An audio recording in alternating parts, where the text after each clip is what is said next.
Welcome to 60-Second Civics, the daily podcast of the Center for Civic Education. I'm Mark Gage. In 1620, a ship called the Mayflower embarked on a long and perilous journey from Plymouth, England, to the New World. Many of the people aboard the Mayflower were the Puritans, a Protestant group who dissented from the established Church of England. They were called Puritans because they wanted to purify the church. We now call this specific group of Puritans the Pilgrims. Unlike the settlers who came to Jamestown, the passengers aboard the Mayflower were fleeing persecution in their native England and sought to establish a colony where they could practice their religious beliefs in peace.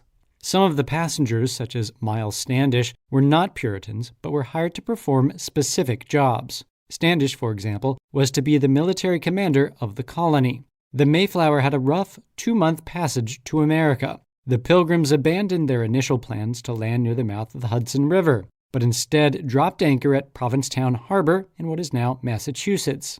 The Virginia Company's charter did not authorize the colonists to establish a colony in Massachusetts, but dwindling provisions and the onset of winter forced the colonists to land at Provincetown. They later relocated to Plymouth. While still anchored in Provincetown Harbor, the Pilgrims drafted what came to be known as the Mayflower Compact, a document that came to be considered an early example of social contract theory put to action in America. That's all for today's podcast, 60 Second Civics, where civic education only takes a minute.